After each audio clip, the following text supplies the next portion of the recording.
అందరికీ నమస్కారం. తెలుగు వాయిస్ ఛానల్కి స్వాగతం.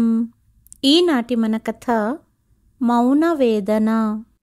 చాలా రోజుల తర్వాత స్వాతి ఈరోజు తన తల్లి సుమిత్రాదేవిని కలవడానికి వస్తోంది. రైలులో ప్రయాణిస్తున్న ఆమె బాల్యంలోని మధురమైన జ్ఞాపకాలలో మునిగిపోయింది. అమ్మ తనను ఒడిలో కూర్చోబెట్టుకొని లాలిపాటలు పాడిన తీరు, తనకిష్టమైన వంటకాలు చేసిన విధానం, జడవేసి బడికి పంపిన దృశ్యం, ప్రతి సాయంత్రం తలుపు దగ్గర నిలబడి తన కోసం ఎదురు చూసిన క్షణాలు ఆమె కళ్ళ ముందు కదిలాడాయి. కానీ అదే సమయంలో తల్లి వృద్ధాప్యం మరియు ఉబ్బసం వ్యాధి ఇవన్నీ గుర్తుకు వచ్చి ఆమెను తీవ్రంగా కలిచివేసింది. తన పుట్టింటికి సంవత్సరానికి ఒక్కసారైనా రావాలని, తల్లిని చూసుకోవాలని ఉన్నా ఆమె అలా చెయ్యలేకపోవడానికి కారణం తన మరదలు ప్రవర్తన మరియు మాట్లాడే తీరు. అప్పుడప్పుడు తమ్ముడి ఫోన్లో తల్లితో మాట్లాడేది. కానీ తల్లిని కలవాలనే కోరిక సహనానికి మించినప్పుడు, తనను తాను ఆపుకోవటం కష్టమైనప్పుడు మరదలితో గొడవలు మర్చిపోయి తల్లి ఒడిలోకి చేరుకునేది స్వాతి. స్వాతి పుట్టిల్లు విజయవాడలో ఉంది, అత్తారిల్లు గుంటూరులో. ఆమె పుట్టింట్లో తల్లితో పాటు ఆమె ఒక్కగానొక్క తమ్ముడు మరియు మరదలు ఉన్నారు. స్వాతి తన తమ్ముడి కంటే 8 సంవత్సరాలు పెద్దది. ఆమెకు 16 సంవత్సరాల వయస్సు గల ఒక కుమారుడు ఉన్నాడు. అయితే వివాహం జరిగి 5 సంవత్సరాలు గడిచినా ఆమె తమ్ముడుకు ఇంకా పిల్లలు లేరు.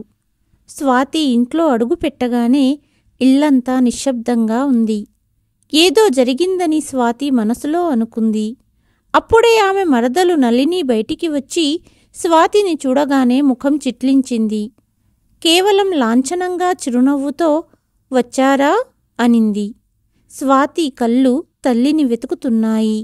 కాని ఎప్పుడూ తన కోసం గుమ్మం దగ్గర వేచి చూసే తల్లి ఎక్కడా కనపడలేదు. అప్పుడు స్వాతి కొంచెం ఆందోళనగా "నళిని, అమ్మ ఎక్కడుంది?" అని అడిగింది. "తన గదిలో నిద్రపోతోంది" అని నళిని నిర్లక్ష్యంగా సమాధానమిచ్చి ఏమీ మాట్లాడకుండా వంటగదిలోకి వెళ్ళిపోయింది.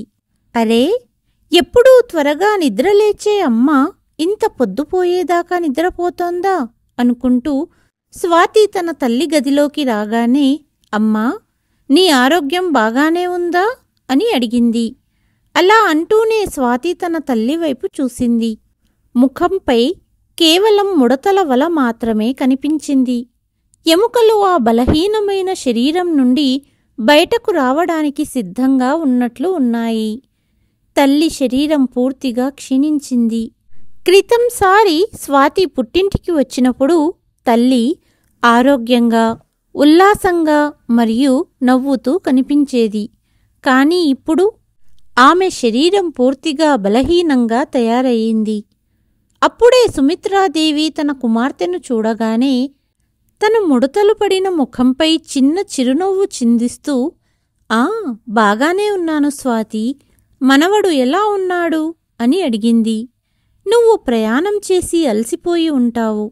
కాస్త టీ, టిఫిన్ తీసుకున్నావా లేదా?" అని మంచంపై పడుకొని వణుకుతున్న స్వరంతో అడిగింది తల్లి.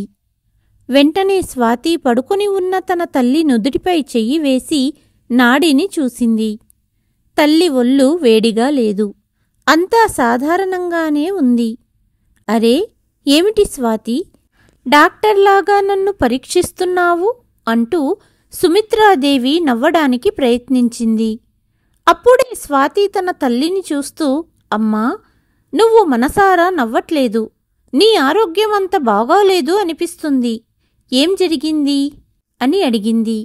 సుమిత్రాదేవి చిన్నగా నవ్వుతూ "స్వాతి, వృద్ధాప్యం కదా, ఈ వయసులో ఇవన్నీ సహజమే" అనింది. కూతురుని ఎదురుగా చూసి లేవడానికి ప్రయత్నించగానే స్వాతి వెంటనే తల్లి చెయ్యి పట్టుకుని ఆధారం ఇవ్వడానికి ముందుకు వచ్చింది. కానీ స్వాతి చెయ్యి ఆమె భుజానికి తగలగానే సుమిత్రాదేవి నోటి నుండి ఒక్కసారిగా బాధతో కూడిన కేక వచ్చింది. నొప్పిగా మూలుగుతూ ఆమె కళ్ళు మూసుకుని మంచంపై వెనక్కి వాలిపోయింది. ఇది చూసిన స్వాతి గుండె ఒక్క క్షణం ఆగిపోయినంత పనయింది. తల్లికి అంత తీవ్రమైన నొప్పి ఎందుకు వస్తుందో ఆమెకు అర్థం కాలేదు. కేవలం తేలికగా తాకగానే తల్లికి అంత నొప్పి ఎలా వచ్చిందో స్వాతికి అర్థం కాలేదు. అమ్మా, నీకేమయింది? ఎందుకలా అరిచావు అంటూ తల్లి ఎంత వద్దంటున్నా కారణం తెలుసుకోవాలనే ఆతృతతో ఆమె వెంటనే తల్లి భుజంపై కప్పి ఉన్న శాలువా తీసి జాగ్రత్తగా చూసింది. అప్పుడు ఆమె ఆశ్చర్యానికి అవధుల్లేవు. భుజమంతా నీలం నలుపు రంగుల్లో కందిపోయి ఉంది. అమ్మా, ఇదేమిటమ్మా అని స్వాతి దిగ్భ్రాంతిగా అడిగింది. అప్పుడు సుమిత్రాదేవి గదితలుపు వైపు భయంగా చూసింది. స్వాతి ప్రశ్నకు తల్లి సమాధానం చెప్పేలోపే కోడలు నళిని అకస్మాత్తుగా టీ మరియు బిస్కెట్లు తీసుకొని గదిలోకి వచ్చింది. నళిని అందుకొని, అరే, ఏమీ లేదు వదినా, ఇంట్లో నడుస్తూ నడుస్తూ నీళ్లు చూసుకోలేదు, కాలు జారింది అంతే, అందుకే అత్తగారు పడిపోయారు అని చెప్పింది నళిని. అలా అంటూనే నళిని సుమిత్రాదేవి భుజాన్ని మళ్లీ శాలువాతో కప్పేసింది. ఆ తర్వాత నళిని సుమిత్రాదేవిని ఒకలాంటి చూపుతో చూసింది. కోడలి చూపుకి సుమిత్రాదేవి వణికిపోయింది. మరదలు చెప్పిన సమాధానానికి స్వాతి ఆమెను ప్రశ్నార్థకంగా చూడసాగింది. ఆమెకు ఈ మాట నమ్మశక్యంగా అనిపించట్లేదు. అమ్మా, ఏమైనా మందులు వేసుకున్నావా లేదా అడిగింది స్వాతి. అవును స్వాతి, నీ తమ్ముడు మందులు తెచ్చి ఇచ్చాడు. ఇప్పుడు నొప్పి కూడా కొంచెం తగ్గింది. ఈ మాటలు జరుగుతుండగానే స్వాతి తమ్ముడు సంజీవ్ గదిలోకి వచ్చాడు. స్వాతి అతడిని ఇలా అడిగింది. సంజీవ్, అమ్మకు ఇంత గాయమైతే మీరు ఇప్పటి వరకు డాక్టర్కు ఎందుకు చూపించలేదు? నేను నీతో ఫోన్లో మాట్లాడినప్పుడు నువ్వు ఎందుకు ఈ విషయం గురించి చెప్పలేదు అడిగింది స్వాతి. ఆమె తమ్ముడు సంజీవ్ ఏదో చెప్పబోయేలోపే నళిని సమాధానమిస్తూ వెటకారంగా ఇలా అనింది. వదినా, మా ఇంట్లో ఏమన్నా చెట్లకు డబ్బులు కాస్తున్నాయా? మా దగ్గర అంత డబ్బు లేదు. చిన్న చిన్న దెబ్బల కోసం మీ అమ్మగారిని డాక్టర్ దగ్గరికి తీసుకెళ్లడానికి. మీ అత్తగారింట్లో అయితే డబ్బుల బస్తాలు నిండి ఉన్నాయేమో, మీ పుట్టింట్లో కాదు. మీ తమ్ముడి సంపాదనతో ఇంటి ఖర్చులు గడవడమే కష్టంగా ఉంది. పైగా ప్రతిరోజు ఎవరో ఒకరు అతిథులు వస్తూనే ఉంటారు. కానీ మీ ఇంట్లో మీ మామయ్య పెన్షన్ వస్తుంది, మీ ఆయనకు ప్రభుత్వ ఉద్యోగం ఉంది. 1-2 సంవత్సరాలలో మీ అబ్బాయికి కూడా మంచి ఉద్యోగం వస్తుంది అనింది నళిని. మరదలి మాటలు వినగానే స్వాతికి బాధ కలిగింది. కానీ తనతో గొడవ పడడం వేస్ట్ అని స్వాతి ఏమీ మాట్లాడలేదు. చేతిలో ఉన్న టీ కూడా తనకు తాగాలని లేదు. చాలాసార్లు స్వాతి తన తల్లిని తనతో తీసుకెళ్లాలని అనుకుంది. తన కుటుంబంలో ఆమెకు కూడా కొన్ని ఇబ్బందులు ఉన్నాయి. స్వాతితో పాటు ఆమె అత్తామామలు కూడా వారితోనే ఉంటారు. ఉమ్మడి కుటుంబమనే చెప్పాలి. ఇల్లు 2 గదులుంటుంది. అందులో ఒక గది స్వాతి, ఆమె భర్తకు, మరొక గది ఆమె అత్తామామలది. కొడుకు చదువుకోవడానికి కూడా హాల్లో కూర్చోవలసి వచ్చేది. మరియు భర్తకు వచ్చే ఆదాయంతో సొంత ఇల్లు తీసుకోవడం అంత సులభమైన విషయం కాదు. అలాంటి పరిస్థితుల్లో ఆమె తన తల్లిని ఎక్కడ ఉంచుతుంది? తల్లిని తీసుకెళ్లిన తర్వాత ఒకవేళ తన అత్తారింట్లోనే గొడవలు మొదలైతే ఏం చెయ్యాలి అని ఆలోచించి ఆమె మౌనంగా ఉండిపోయింది. నళిని మాటలకు ఇక ఎక్కువసేపు స్వాతి అక్కడ ఉండలేకపోయింది. కానీ తల్లి పక్కన కూర్చున్న ప్రతిక్షణం ఇంట్లో ఏదో పెద్ద గొడవ జరుగుతోందని ఆమెకు అనిపించింది. స్వాతి తల్లి గదిలో ఉన్నంతసేపు నళిని చూపులు వారిద్దరిపైనే కేంద్రీకృతమై ఉన్నాయి. ప్రతి మాటను మరియు ప్రతి కదలికను నిశితంగా గమనిస్తున్నట్లుంది. తల్లి యొక్క మౌనవేదన మరియు నళిని చూపుల్లో దాగి ఉన్న ఆ కోపం, ఇవన్నీ చూసి స్వాతి మనసులో ఒక చెప్పలేని భయం మొదలయ్యింది.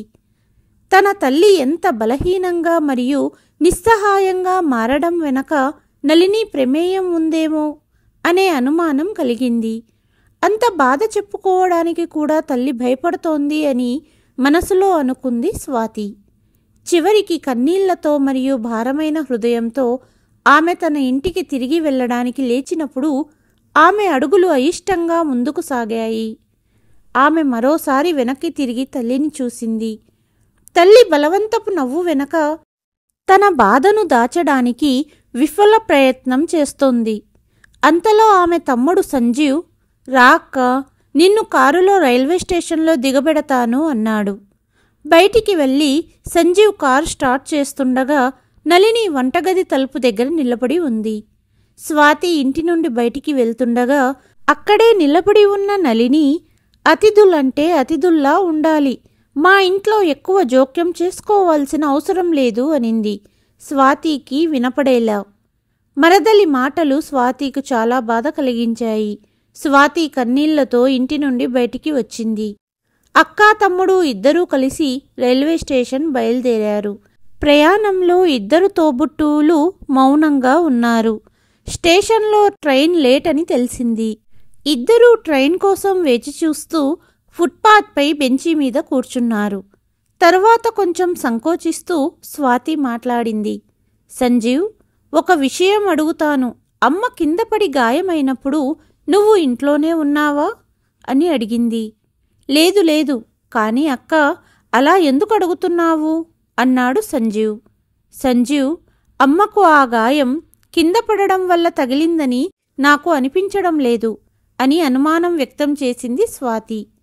కానీ అక్క, నేను అమ్మను అసలు ఏం జరిగిందని అడిగాను. అమ్మ కేవలం తాను పడిపోయానని, దానివల్లే గాయమయ్యిందని చెప్పింది అన్నాడు. కానీ తమ్ముడు, నాకు ఎందుకో అనుమానంగా ఉంది. విషయం ఇంకేదో ఉంది. అమ్మ ఏదో భయంతో చెప్పడానికి జంకుతోంది అనింది స్వాతి.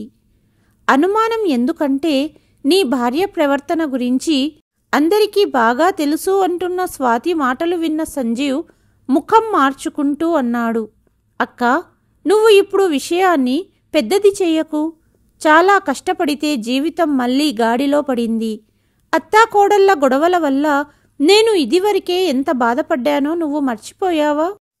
నీ మరదలు ఒక చిన్న విషయం మీద ఎంత పెద్ద గొడవ చేసిందో దాని ధ్వని ఇప్పటికీ నా చెవుల్లో మారుమోగుతోంది.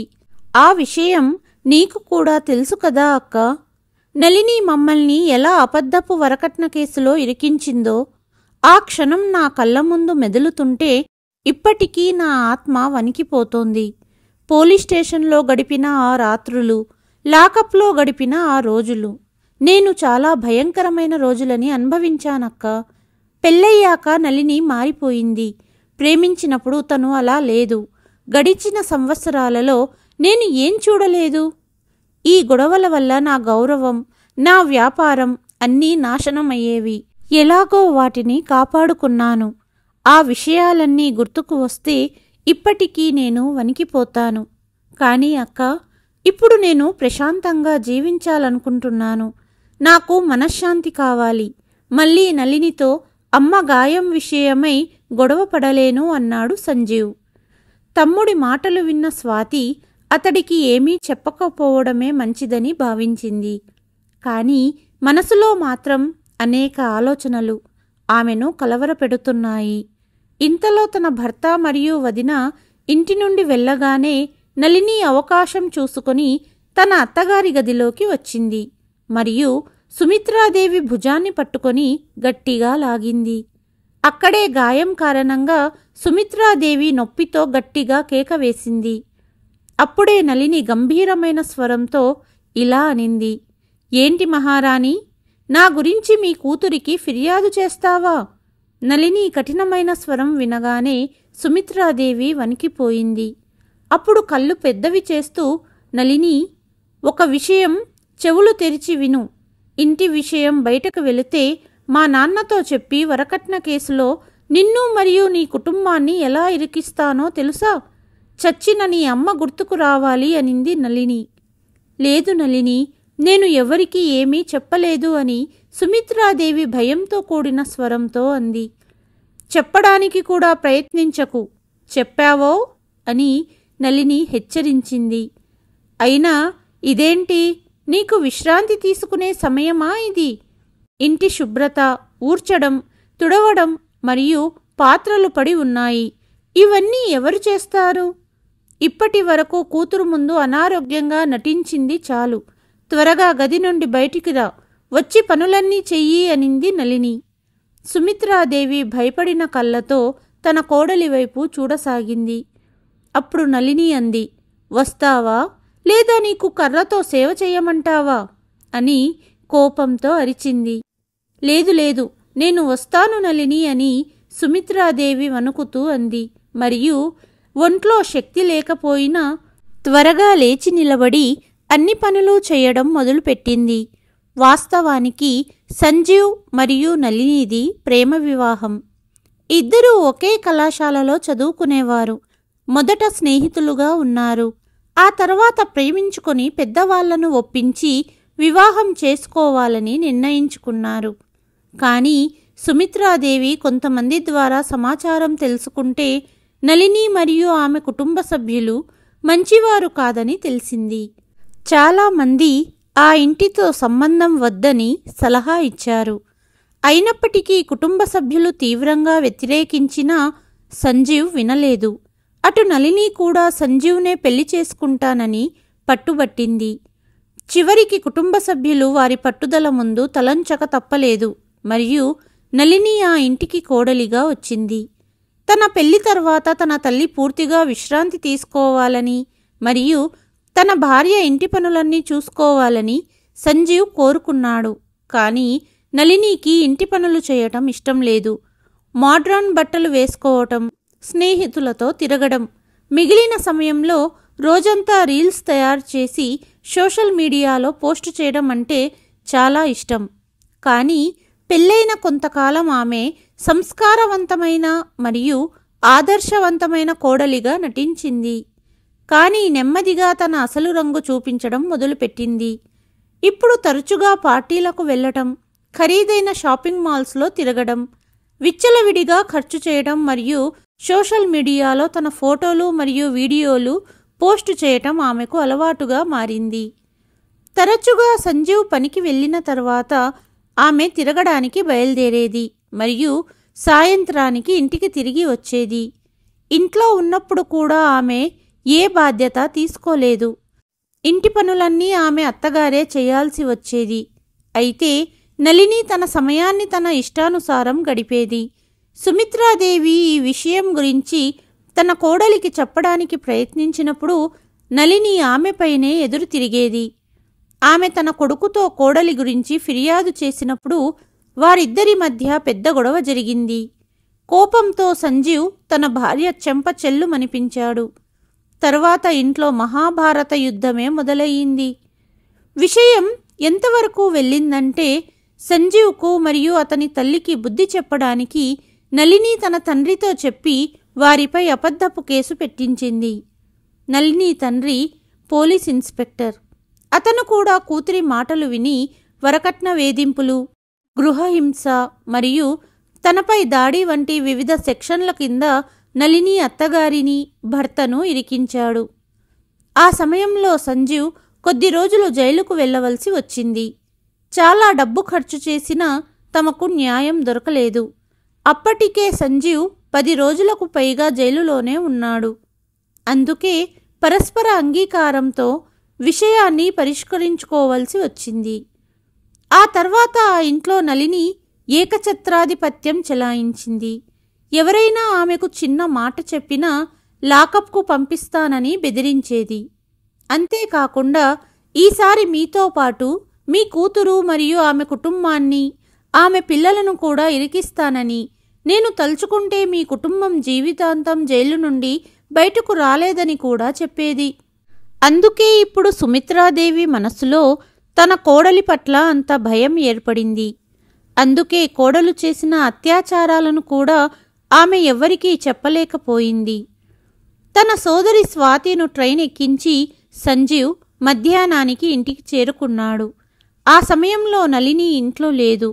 బహుశా బజారుకు వెళ్ళి ఉంటుందని అనుకుంటూ సంజీవ్ తల్లి గదిలోకి వెళ్ళాడు. లోపలికి వెళ్ళి చూస్తే తల్లి తన మంచంపై నిద్రపోతూ ఉంది. కాని తన సోదరి మాటలు పదే పదే అతని మనసును కలిచివేస్తున్నాయి. సంజీవ్ గదిలో అటూ ఇటూ చూశాడు. తల్లి మంచం పక్కన ఉన్న చిన్న అల్మారా తెరిచాడు. అందులో ఒక డైరీ ఉంది. వాస్తవానికి సుమిత్రాదేవికి చిన్నప్పటి నుండి డైరీ రాసే అలవాటు ఉంది. తన జీవితంలోని ప్రతి సంఘటనను ఆమె డైరీలో రాసేది. ఈ విషయం సంజీవ్కు కూడా తెలుసు. కాని తన తల్లి డైరీలో ఏం రాస్తుందో అతను ఎప్పుడూ అడగలేదు. సంజీవ్ కుతూహలంతో ఆ డైరీ తీసి తెరిచి చదివాడు. డైరీ మొదటి పేజీలో నా జీవిత ప్రయాణం అని రాసి ఉంది. సంజీవ్ పేజీ తిప్పి ముందుకు చదవడం మొదలుపెట్టాడు. తన జీవితంలోని అనేక సంఘటనల గురించి ఆమె రాసింది. తన తల్లి జీవితంలోని తీపి మరియు చేదు జ్ఞాపకాల గురించి చదివి సంజీవ్ నవ్వుకున్నాడు. తరువాత వచ్చే పేజీలలో తన గురించి ప్రస్తావన చూసినప్పుడు అతనికి మరింత సంతోషం కలిగింది. ఈరోజు నా కొడుకు సంజీవ్ కాలేజీలో మంచి మార్కులతో ఉత్తీర్ణత సాధించాడు. నా కష్టం ఫలించింది. తర్వాతి పేజీలో ఈరోజు నా జీవితంలో అతిపెద్ద సంతోషకరమైన రోజు. నా కొడుకు సంజీవ్కు పెళ్ళి అని రాసి ఉంది. కాని ఆ తర్వాత చదవడం మొదలు పెడితే అతని కళ్ళ నుండి నీళ్లు కారడం మొదలయ్యింది. తర్వాత వచ్చే పేజీలలో సుమిత్రాదేవి తన కోడలు తనపై చేసిన అత్యాచారం గురించి రాసింది. అది చదివిన సంజీవ్ ఒళ్ళు గగురు పొడిచింది మరియు కళ్ళ నుండి కన్నీటి ప్రవాహం మొదలయ్యింది. ఈరోజు నా కోడలు నా తలపై కర్రతో కొట్టింది. నా ముఖంపై వేడి టీ పోసింది. నా జుట్టు పీకింది. నేను ఏ పాపాల శిక్ష అనుభవిస్తున్నానో ఓ దేవుడా, ఈ దుర్మార్గురాలైన కోడలి బారి నుండి మమ్మల్ని కాపాడు. సంజీవ్ ఇదంతా చదివి దిగ్భ్రాంతికి గురయ్యాడు. అతని అనుమానం నిజమయ్యింది. డైరీ తీసుకొని అక్కడి నుండి నిశ్శబ్దంగా బయటికి వెళ్ళిపోయి తన గదిలోకి వెళ్ళి డైరీని గుండెకు హత్తుకొని చాలాసేపు ఏడ్చాడు. అతని మనసుకు ఏమాత్రం శాంతి లభించలేదు. తాను ఎంతగానో ప్రేమించే తల్లి తన కారణంగా ఇన్ని బాధలు అనుభవించిందని తలుచుకుంటేనే అతని ఒళ్ళు గగురు పొడిచింది. అతని గుండె మొక్కలైపోయింది. ఉదయం నుండి రాత్రి వరకు నేను నా పనిలో ఎంత బిజీగా ఉండేవాడినంటే ఈ దుర్మార్గురాలు నా తల్లితో ఇంత దారుణంగా ప్రవర్తిస్తుందని నాకు తెలియనే లేదు అని ఆలోచించసాగాడు. అప్పుడే బయట గేటు తెరుచుకున్న శబ్దం వినిపించింది. నళిని వస్తున్న అలికిడి విని అతను డైరీ దాచి కళ్ళు తుడుచుకొని ఎలాగోలా తనను తాను నియంత్రించుకున్నాడు. ఇప్పుడే వెళ్ళి నళిని గొంతు నిలిమి చంపేయాలని అతనికి అనిపించింది. ఆవేశంలో తప్పు చేయకూడదు అని అతను తెలివిగా వ్యవహరించడం మంచిదని భావించాడు. మరుసటి రోజు పనికి వెళ్ళడానికి సంజీవ్ బయటికి వెళ్ళినప్పుడు అతను మొదట తన అక్కకి ఫోన్ చేసి ఏడుస్తూ తల్లి డైరీలో రాసిన ప్రతి విషయాన్ని చెప్పాడు. సంజీవ్ తన తల్లి డైరీలో రాసిన విషయాలన్నీ తన సోదరితో పంచుకోగానే అన్ని విషయాలు విన్న స్వాతి కళ్ళల్లో కోపంతో కన్నీరు కారుతున్నాయి. తల్లి పడిన బాధ తలుచుకుంటే గుండెలో ఒక బాధకరమైన నొప్పి మొదలయ్యింది. ఆమె తనను తాను నియంత్రించుకోలేకపోయింది. ఆమె చేతి నుండి రిసీవర్ జారి కింద పడిపోయింది మరియు ఆమె నేలమీద కుప్పకూలిపోయింది. తన తల్లి పరిస్థితి చూసిన స్వాతి కుమారుడు రఘు ఆశ్చర్యపోయాడు. దగ్గర్లోనే కూర్చున్న 16 ఏళ్ల రఘు తన తల్లిని అలా చూసి ఏం జరిగిందో అని భయపడిపోయాడు. అమ్మా, అసలేం జరిగింది అని అడిగాడు. కాని స్వాతి కొడుకుతో ఏమీ చెప్పలేని స్థితిలో ఉంది.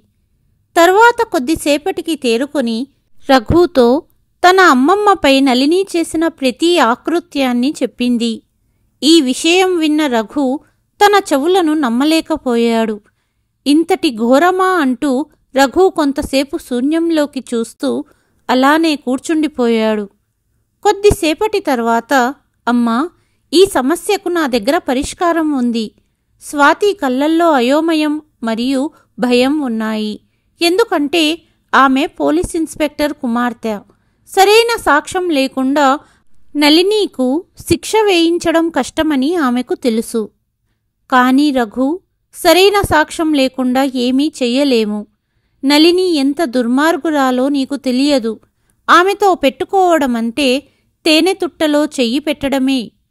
ఇంతకు ముందు కూడా ఆమె నీ మామయ్యను జైలుకు పంపింది అనింది స్వాతి. అరే అమ్మా, నువ్వు చింతించకు. అన్ని సాక్ష్యాలు దొరుకుతాయి. నేను చెప్పినట్లు చేస్తూ వెళ్ళు, అంతే అన్నాడు కొడుకు. కొడుకు మాటలు విని స్వాతి కూడా కొంచెం ధైర్యం తెచ్చుకుంది. తన తమ్ముడికి ఫోన్ చేసి మొత్తం ప్రణాళిక గురించి చెప్పింది. సంజీవ్కు తన మేనల్లుడి ఆలోచన నచ్చింది. మరియు 2 రోజుల తర్వాత స్వాతి తన కొడుకు రఘుతో కలిసి పూర్తి సన్నాహాలతో తన పుట్టింటికి చేరుకుంది. స్వాతిని మళ్ళీ అక్కడ చూసి నళిని ఆశ్చర్యపోయింది. మరియు వెంటనే, ఏమిటి వదినా, మొన్నే కదా వచ్చావు? 4 రోజుల్లోనే మీ అమ్మ గుర్తుకు వచ్చిందా? మళ్ళీ ఇక్కడ వాలిపోయావు అంటూ వ్యంగ్యంగా మాట్లాడింది. అది ఏమిటంటే, రఘు వాళ్ళ నాన్న 2 రోజుల కోసం క్యాంపు వెళ్లారు. మరియు రఘు తన అమ్మమ్మని చూడాలన్నాడు. అందుకే అతడిని తీసుకువచ్చాను. ఏ నళిని, ఈ ఇంట్లో మాకు అంతమాత్రమైన హక్కు ఉంటుంది కదా అనింది స్వాతి. ఆ, ఎందుకుండదు అని నళిని బలవంతపు నవ్వుతో అంది. మరియు కళ్ళు పెద్దవి చేస్తూ తన గదిలోకి వెళ్ళిపోయింది. రాత్రి సంజీవ్ ఇంటికి తిరిగి వచ్చినప్పుడు తన భార్య నళినితో ఇలా అన్నాడు. నళిని, రేపు నాకు ఆఫీస్ సెలవు ఉంది. రేపు మనం ఎక్కడికైనా బయటికి వెళ్దామా? అమ్మను చూసుకోవడానికి ఇక్కడ అక్క ఉంది కదా అన్నాడు. నళినికి బయటికి వెళ్లడానికి ఒక అవకాశం కోసం ఎదురు చూస్తున్నట్లుంది. ఇది వినగానే ఆమె చాలా సంతోషించింది. మరియు మరుసటి రోజు ఇద్దరూ ఇంటి నుండి బయలుదేరారు. స్వాతి మరియు రఘుకి సాయంత్రం వరకు మాత్రమే సమయం ఉంది. రఘు ఇన్ఫర్మేషన్ టెక్నాలజీలో నైపుణ్యం గల విద్యార్థి. మామ మరియు అత్త వెళ్లిన తర్వాత అతను వెంటనే తన బ్యాగ్ తెరిచి అందులోని సామాను చకచకా తీయడం మొదలుపెట్టాడు. మరియు సీసీటీవీ కెమెరాను అమర్చడానికి సిద్ధమయ్యాడు. అప్పుడే స్వాతి ఆందోళనగా ఇలా అంది. రఘు, నాకు భయంగా ఉంది. అసలే నీ అత్త చాలా తెలివైనది. ఇక్కడ కెమెరా ఉందని ఆమెకు కొంచెం అనుమానం వచ్చినా మొదట కెమెరా పగలగొడుతుంది, తర్వాత మన జీవితాల్లో బీభత్సం సృష్టిస్తుంది అనింది. అప్పుడు రఘు ఇలా అన్నాడు. అరే అమ్మా, నువ్వెందుకు భయపడతావు? ఏమీ కాదు. ఇక్కడ కెమెరా అనే వస్తువు ఉందని ఎవ్వరికీ తెలియదు. ఎందుకంటే దానికి వైర్ ఉండదు. తర్వాత ఒక కెమెరా తీసి చూపించి, చూడు, ఇవి వైర్లెస్ కెమెరా అన్నాడు. ఇవి చిన్నగా బాల్ సైజు ఉంది. కనిపించే ప్రసక్తే లేదు. నేను దాచిపెడతాను. అత్తకు అనుమానం కూడా రాదు. మరియు వీటి సెన్సార్ వల్ల ఇంట్లో ఏం జరుగుతుందో దాని ప్రత్యక్ష దృశ్యాలు నీ మొబైల్లో మరియు మామ మొబైల్లో వస్తూ ఉంటాయి అంటూ అంతా సిద్ధం చేసి ఇంట్లో సీసీటీవీ కెమెరాలు అమర్చాడు. ఇక అటు సంజీవ్ కూడా తన పరిచయస్తుడైన ఒక స్థానిక మీడియా ఉద్యోగితో మాట్లాడాడు. ప్రత్యక్ష రుజువు కోసం ఇంటికి పంపాడు. స్థానిక వార్తా సిబ్బంది సుమిత్రాదేవి గదిలోని గడియారంలో ఒక కెమెరాను అమర్చారు.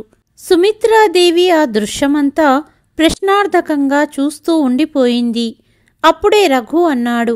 అమ్మమ్మ, మేము ఇక్కడ కెమెరాలు పెట్టాము. ఇకపై అత్త మీ గదిలో ఏం చేసినా అదంతా కెమెరాలో రికార్డవుతుంది. చూడండి, త్వరలోనే మీకు అంతా మంచి జరుగుతోంది అన్నాడు. ఇది విన్న సుమిత్రాదేవికి ధైర్యం వచ్చినప్పటికీ స్వాతి ఆందోళన మరింత పెరిగింది.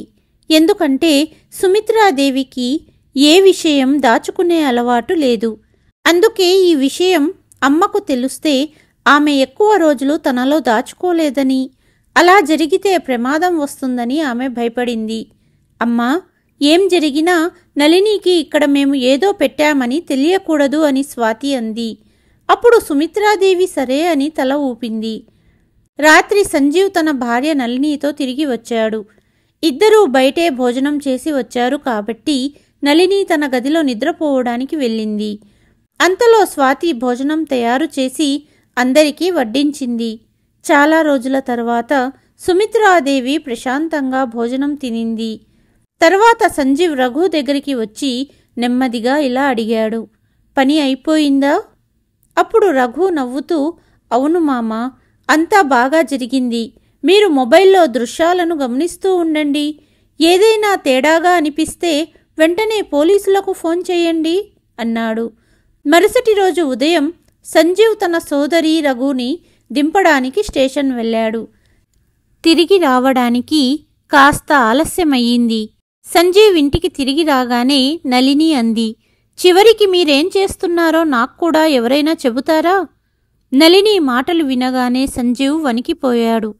ఏమీ లేదే. అయితే మీ అక్క ఎందుకు పదే పదే ఇక్కడికి వస్తోంది అని నళిని కఠినంగా అడిగింది. అప్పుడు సంజీవ్, ఇది ఆమె పుట్టిల్లు. ఆమె ఎప్పుడు కావాలంటే అప్పుడు రావచ్చు. ఎన్ని రోజులైనా తన పుట్టింట్లో ఉండవచ్చు. అలా అంటూ సంజీవ్ తన గదిలోకి వెళ్ళి అల్మారా తెరిచి ఏదో వెతకసాగాడు. అప్పుడే నళిని కూడా వెనుకనే వచ్చి బిగ్గరగా అంది, ఆ, ఎందుకు రాకూడదు? ఆమె అస్తమాను ఇక్కడికి వస్తూ ఉంటుంది. నువ్వు పనివాడిలా ఆమె సేవలో తలమునకలై ఉంటావు. నళిని, ఇందులో అంత పెద్ద విషయమేముంది? ఆమె నాకు అక్క. సరే, అదంతా వదిలేయ్.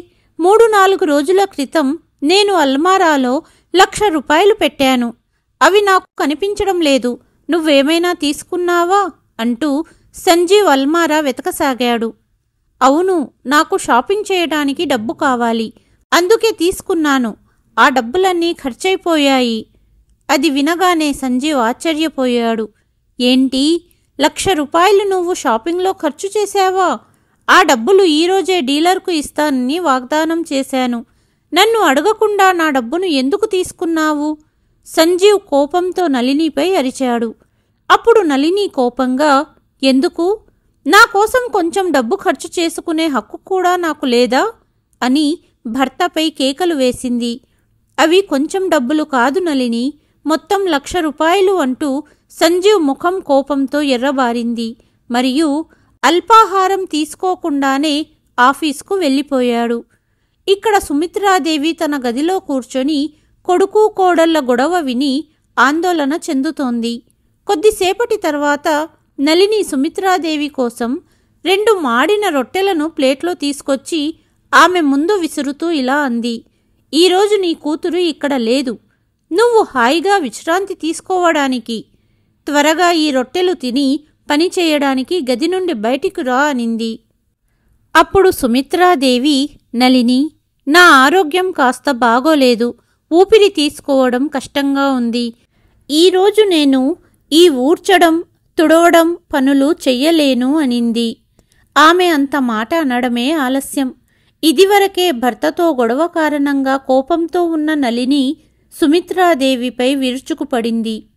సరే, ఇప్పుడే నీ ఆరోగ్యం బాగు చేస్తాను అంటూ ఆమె అల్పాహారం ప్లేటు తీసి ఒకవైపు విసిరివేసింది.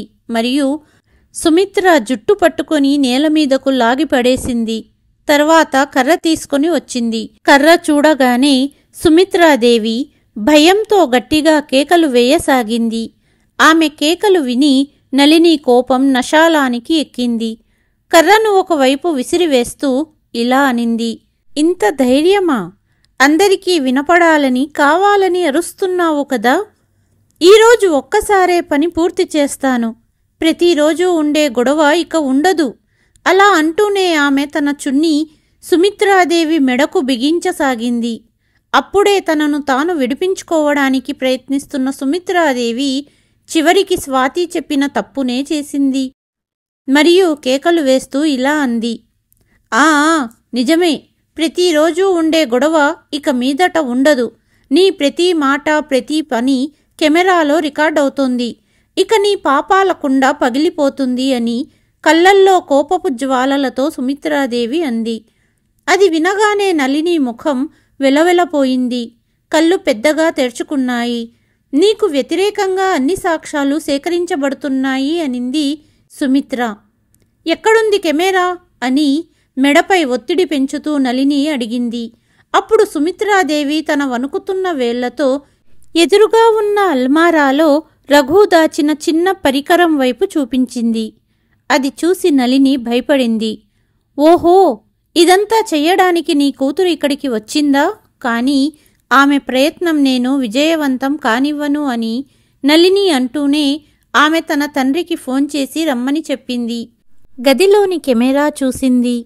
తర్వాత కొద్దిసేపటికే ఇంటికి వచ్చిన తన తండ్రికి విషయాన్ని వివరించింది. కెమెరాని ధ్వంసం చేసింది. తండ్రి కూతుళ్ళు తమ విజయంపై చాలా సంతోషించారు. కానీ మొత్తం దృశ్యాలు అప్పటికే సంజీవ్ మొబైల్లో రికార్డయ్యాయని మరియు గదిలోని గోడ గడియారంలో ఒక కెమెరా ఉందని వారికి తెలియదు. దాని గురించి సుమిత్రాదేవికి కూడా తెలియదు. గోడ గడియారంలోని కెమెరా వలన స్థానిక వార్తా సంస్థ యొక్క ఫేస్బుక్ పేజీలో ఈ సంఘటన అంతా ప్రత్యక్షంగా ప్రసారం చేయబడుతోంది. అందులో నళిని మరియు ఆమె ఇన్స్పెక్టర్ తండ్రి యొక్క ప్రతి చర్యను లక్షలాది మంది చూస్తున్నారు. ఈ విషయం ఇన్స్పెక్టర్తో ముడిపడి ఉండటంతో ఎస్పీ దృష్టికి వెళ్ళింది. ఆ తండ్రి కూతుళ్ళు సుమిత్రాదేవికి మరింత హాని కలిగించేలోపే స్థానిక న్యూస్ రిపోర్టర్ మరియు పోలీసు బృందంతో ఎస్పీ గారు అలాగే సంజీవ్ అక్కడికి చేరుకున్నారు. సంఘటనా స్థలానికి చేరుకొని చూడగా సుమిత్రాదేవి గదిలో ఒక మూలన ముడుచుకొని కూర్చుని భయంతో ఏడుస్తోంది. నేలపై రొట్టెలు చెల్లాచెదురుగా పడి ఉన్నాయి. అలాగే ఒక ప్లేటు పడి ఉంది. ఒక చోట కర్ర పడి ఉంటే మరో చోట కెమెరా పరికరం ముక్కలు ముక్కలుగా ఉంది. గదిలోని ప్రతి వస్తువు నేలపై చెల్లాచెదురుగా ఉంది. అప్పుడే ఇంటికి వచ్చిన ఎస్పీ, సంజీవ్ మరియు రిపోర్టర్ని చూసి నళిని మరియు ఆమె తండ్రి వీళ్ళు ఇక్కడికి ఎలా అనుకుంటూ ఒకరి ముఖాలు ఒకరు చూసుకున్నారు. జరిగిన విషయం కప్పిపుచ్చడానికి చూసిన తండ్రితో, ఇక మీరు మాట్లాడకండి, మా దగ్గర అన్ని సాక్ష్యాలు ఉన్నాయి అంటూ నళినిని తన తండ్రిని అదుపులోకి తీసుకున్నారు ఎస్పీ గారు. ఏ తండ్రి అండతో ఆమె ఇన్ని రోజులు ఈ పనులు చేస్తూ వచ్చిందో ఆ తండ్రి కూడా ఇప్పుడు ఏమీ చెయ్యలేని స్థితిలో ఉన్నాడు. కొద్దిసేపటికే స్వాతి కూడా అక్కడికి చేరుకుంది. తర్వాత 2 గంటల్లోనే ఈ దుర్మార్గులైన కోడలి యొక్క ప్రతిచర్య దాదాపు ప్రతి ఛానల్లో ప్రసారం చేయబడింది. దుర్మార్గురాలైన కోడలి యొక్క ఈ వీడియో ఎంతగా వైరల్ అయ్యిందంటే దేశంలోని అన్ని న్యూస్ ఛానళ్లు ఈ వార్తను చూపించాయి. 2 రోజుల తర్వాత నళిని తండ్రిని పోలీసు ఉద్యోగం నుండి సస్పెండ్ చేశారు మరియు నళిని మరియు ఆమె తండ్రిని అదుపులోకి తీసుకుని కోర్టులో కేసు నడిపారు. ఈ సమయంలో సుమిత్రాదేవి వాంగ్మూలం కూడా తీసుకున్నారు మరియు చుట్టుపక్కల వారిని కూడా విచారించారు. కొంతకాలం తర్వాత కోర్టు తీర్పు వెలువడించాల్సిన రోజున అన్ని స్థానిక మరియు జాతీయ న్యూస్ ఛానళ్లు ఈ కేసును హైలైట్ చేశాయి మరియు దేశంలోని ప్రజలందరి దృష్టి ఈ కేసు ఫలితంపైనే ఉంది. సాక్ష్యాలు మరియు వాంగ్మూలాల ఆధారంగా కోర్టు తీర్పు వెలువరించింది. నళినికి ఈ హేయమైన పనికి జీవిత ఖైదు విధించారు మరియు ఆమె తండ్రికి పోలీస్ ఉద్యోగాన్ని దుర్వినియోగం చేసినందుకు మరియు సాక్ష్యాలను నాశనం చేయడానికి ప్రయత్నించినందుకు 10 సంవత్సరాల జైలు శిక్ష విధించారు. ఈ తీర్పుతో కోర్టు హాలు చప్పట్లతో మారుమోగిపోయింది. దేశంలోని ప్రజలందరూ కోర్టు తీర్పును ప్రశంసించారు. ఈరోజు రఘు యొక్క తెలివితేటలు మరియు వివేకం వల్ల సుమిత్రాదేవి తన కోడలి యొక్క ఆకృత్యాల నుండి విముక్తి పొందడమే కాకుండా సంజీవ్కు కూడా తన దుర్మార్గురాలైన భార్య యొక్క బానిసత్వం నుండి స్వేచ్ఛ లభించింది. కథ కనుక నచ్చినట్లయితే please like, share and subscribe to Telugu voice. మరి ఒక కథతో మళ్ళీ కలుస్తాను. అంతవరకు సెలవు.